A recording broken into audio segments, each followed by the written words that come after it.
Hey there, Karina here, your Lucid Living Coach.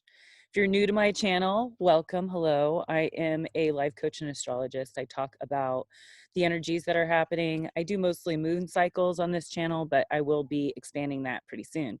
So if you like the video, please like and share. I'd appreciate it. It helps us become more visible for other people to see our videos. So let's get right into it. The new moon in Cancer is today. It'll be exact at 10:35 a.m. And there is a lot of newness going on, right? And there's also a lot of past things coming up. So the new moon is at 28 degrees. It is semi-sextiling the nodes, which these are destiny points. And the last new moon was June 20th, and that was at 0 degrees, which is the first decan, which is the moon. Okay, so the new moon was the moon. It was like a brand new start, a brand new beginning. Now, this is another new moon in Cancer, but it's at the end. It's at 28 degrees. It's in the last decan of Neptune. So there's a lot of things coming up. And our visions, our dreams, like a sense of knowing, like our connection with the collective energy, like spirit, right? And we're navigating this old 3D life, and we're starting to see the ascension happening with some of the collective. And we all have choices, right? We can stay in a 3D and we can be very upset and scared. And then I feel that this is having us step into the area of the fourth dimension as we're ascending into the 5. So we're in this gestation period, 2020, from the dismantling of the old system. So the moon and the sun is in Cancer. Okay, this is the mother, this is the moon, this is how we're feeling, this is how we see the world. And we're in this place of, I just want to nurture, and I want to love not only myself but others as well. But then there's this exact opposition happening with the malefics, okay? Saturn, Pluto, but then Jupiter, which is a benefic. So it's a more lucky expansion type of planet, and it's expanding whatever that it touches. And it's touching Pluto, which is the god of the underworld. It's the transformation, transmutation, and it's seeing the things that not necessarily make us feel good, right? Because we're seeing things that could make us feel very uncomfortable. And these are things that have been unveiling. And we're seeing it all over the internet. We're seeing it all over the television, okay? And then we have Saturn that it's expanding in, which is karma. So it's whatever us as a collective have been putting the work into, we're starting to see the manifestations of that. So if your values were only based on the material world or the 3D world, that's dismantling, which is falling apart around us. And we're seeing that karma of where we placed our energy. Because if you think about it, I like to see the second house. This is how I see it: the second house of value, the sixth house of daily routines, and the 10th house of legacy and career. Those houses all work together, right? So whatever that we place our value in, whether that's the 3D world, if it's our relationships, if it's our family, that is whatever our value is what we're going to do in the sixth house of daily routines and habits, okay? And those habits and those everyday little routines, whether that's habits, bad habits, rituals, like every morning you're going to meditate, or you're going to work and chip away at your to-do list to get you to the top of your chart, which is your legacy, what you're going to leave in the world. And so these three houses work together, and these houses are earth houses. And there is a stellium of planets in Capricorn, and it's opposing this new moon, which is, it's like the new moon is no moon, right? You can see the stars. So we're actually seeing the manifestation of this new possibilities and the new energy. And with this new wise comet is bringing in a lot of this wise information, maybe from past lives, maybe from the past. I mean, it takes about 7,000 years to go around the sun. And it's very new because we haven't seen it in our lifetime and we will not see it again. I captured some pictures at the Salt Lake Flats in Utah, and it was amazing. I've never seen a comet before with my naked eye. So that was pretty wild. And it kind of opens up this newness. Now, I see there is also a square happening with Mercury, which was retrograde. And now it's in Cancer and it's flying forward and it's starting to move. But there's something that needs adjustment in the way of our, like, our personal power. It's also our ego. And we have Chiron there in conjunct on the 14th.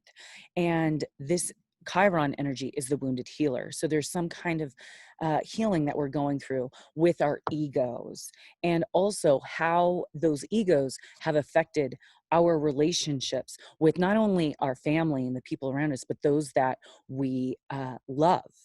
And so getting back to my notes, after I've just kind of like gave you a little breakdown, these these two polarity these two polarities of this new moon exactly opposing Saturn at 28 degrees in Capricorn.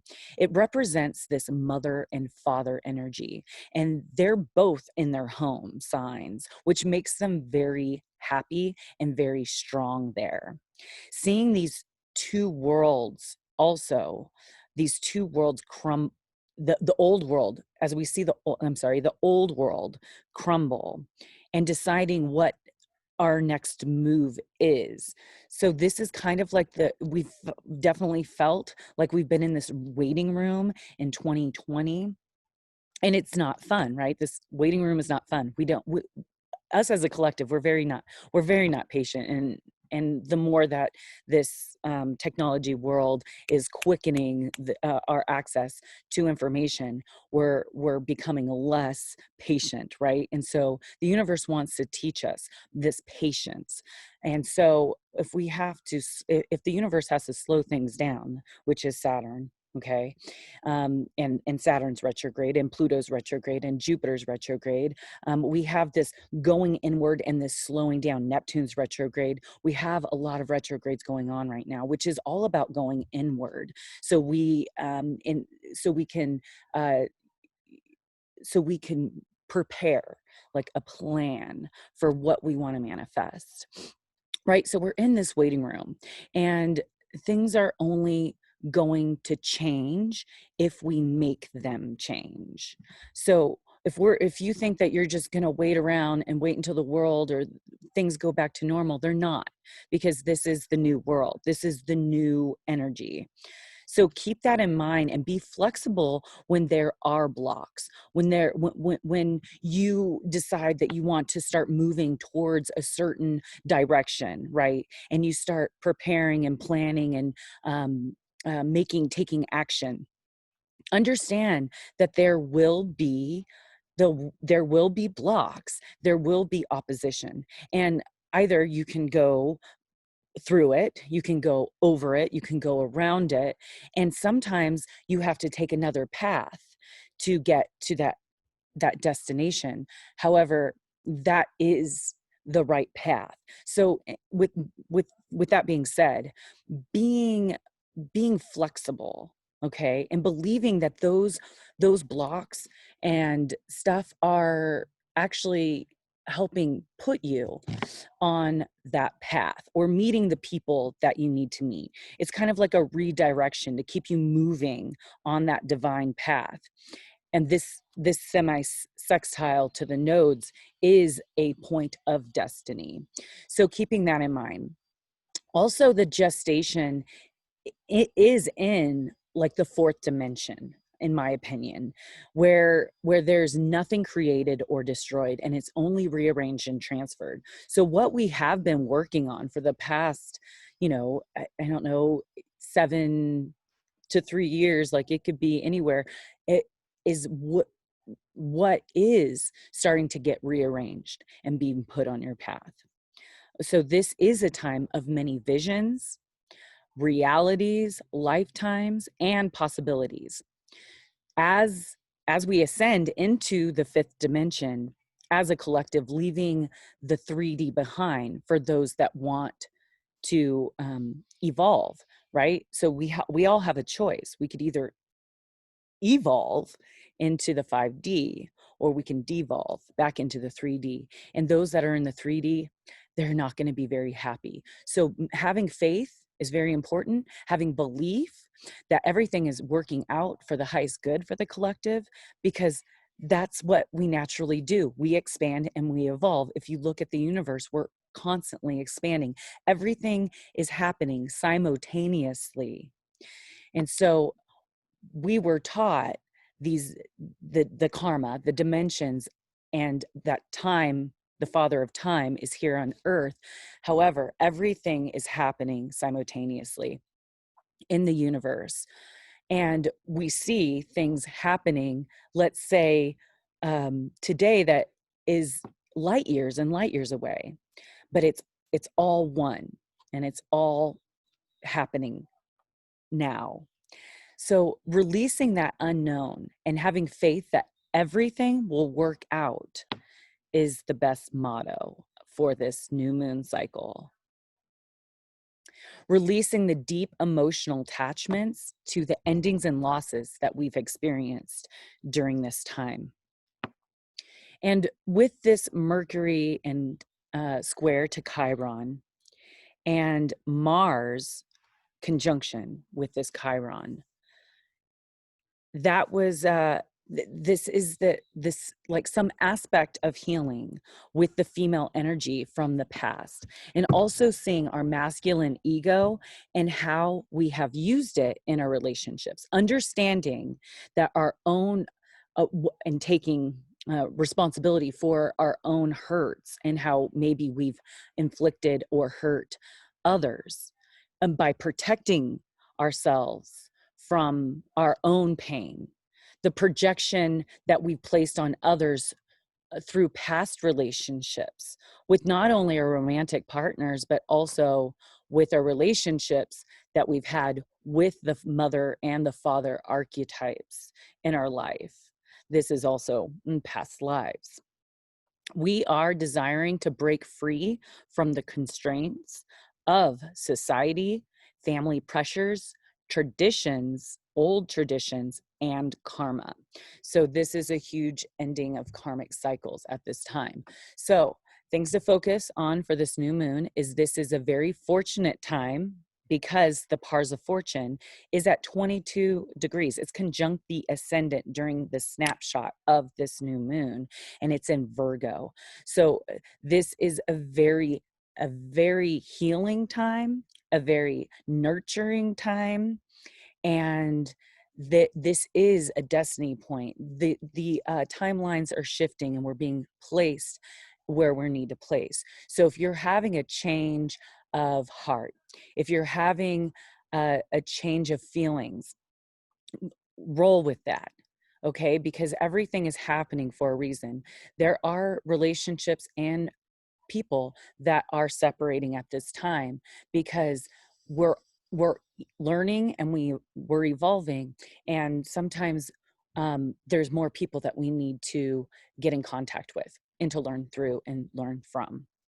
Okay, we are all receiving in some inner awareness right now, taking action regardless of the outside world, listening to your inner knowing, letting go of what you thought was the past, our old lives or paradigms, and past patterns and habits, and also letting go of past hurts, and embracing this new world, this new you, this new path that is slowly and surely coming along and becoming more illuminated. So with that being said, I would like to pull a card for the collective for this new moon. This is my new deck. I got Divine Circus Oracle. I found this in Sedona, Arizona, when I was there this last week.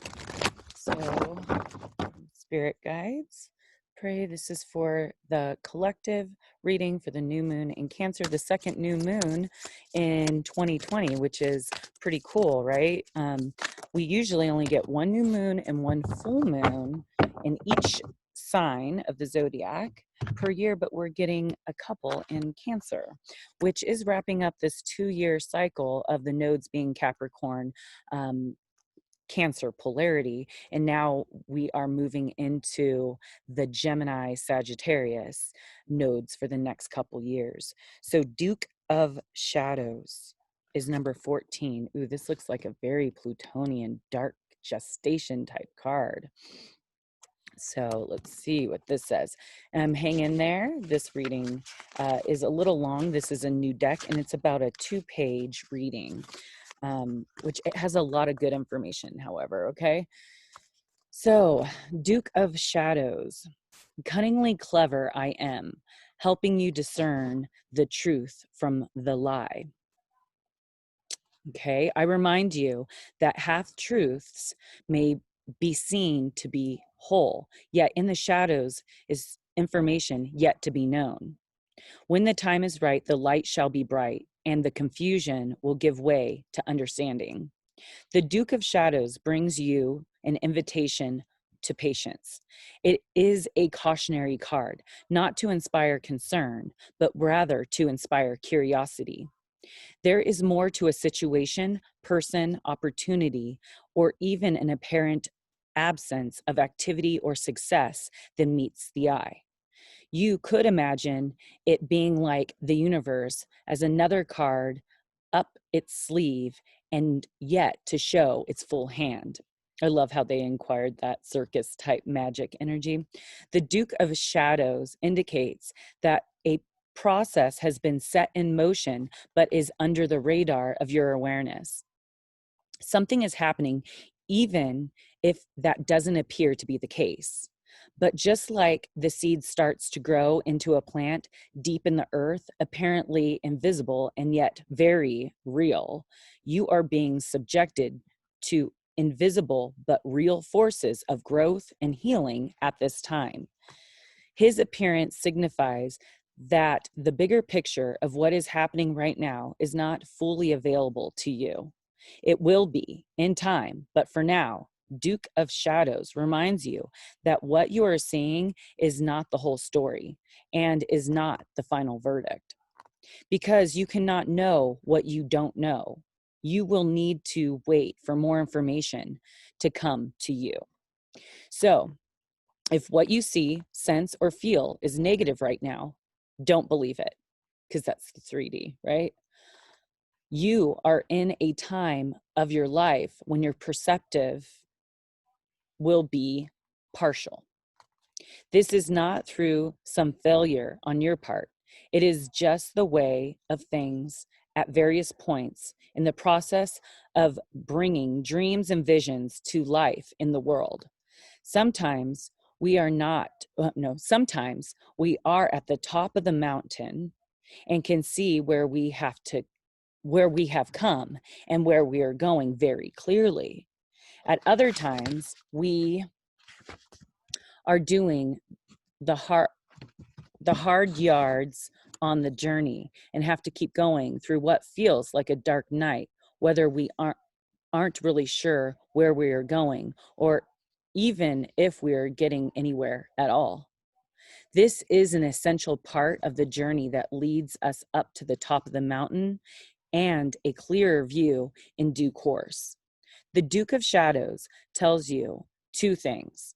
Firstly, if you feel like this, keep going because your perceptive will soon become a happier and more informed one.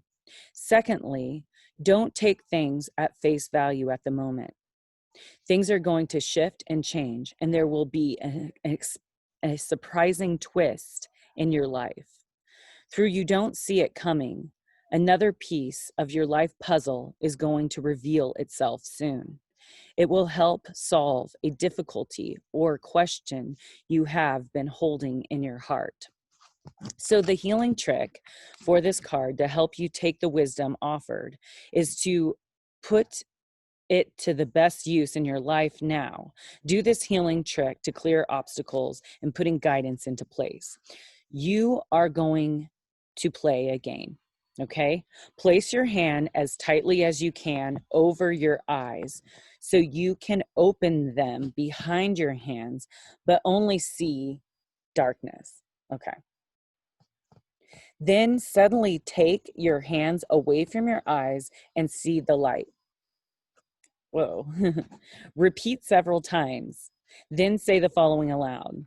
From darkness to light, when the timing is right, all I need to know is revealed. The beautiful truth no longer concealed. I trust that all I need comes to me at the perfect time in the perfect way. Even when I feel I am in darkness, the perfection of the universe is always at play, helping me find my way. Hooray. You have finished your healing trick. So if you can do this affirmation several times in the morning and in the evening before you go to bed for as long as you want, you can say this for a few months. Just as day follows night, out of the darkness comes the clarity of light. I am shown all that will help me at the perfect time and in the perfect way. I know everything that is helpful for me to know now and every day. So that is pretty good card for this transit, and pretty much wrapping up what I've already said, which I love. It gave a lot of clarity. So thank you for joining me. Thank you for liking, sharing my videos. And I am pretty excited as to what this new moon will unfold for us. And just keep the faith, keep the hope, and keep your head up high, and stay positive. And do affirmations during this time. Because it's a new moon, I highly encourage you to just sit down and write on a piece of paper everything that you want to manifest. So let's do an example of someone that is in not in their manifestation powers, or they're in fear. So let's flip it. So if you are thinking, let's just say, money is scarce right now. There's no jobs available. Okay, so I want you to write down in your journal, I'm so happy and grateful I found the perfect job for me. Or I'm so happy and grateful I have created a very good business plan. I am so happy and grateful that money comes to me in increasing quantities through multiple sources on a continual basis. So do you see how that feels? It feels very different. You're saying exactly what you want to manifest instead of saying the lack of or the fear of the thing that you actually want. So that's how that manifestation works. But thank you so much. And you can go to my website if you'd like to do a coaching session with me, or if you'd like a reading. Right now I'm doing specials for $10 for a card reading. I use any decks that I'm feeling intuitive. If you have one that you specifically want me to use that you know I have, or if you'd like the new one that I just bought, the Divine Circus Oracle, it's filled with really good information. Go ahead and let me know. You could go to my website, www.lucidlivingmovement.com. You can go check me out also at Lucid_living_coach on my Instagram, and my Venmo is Lucid Living Coach. All right, guys, peace out, your Lucid Living Coach, and I hope you guys have a wonderful new moon in Cancer.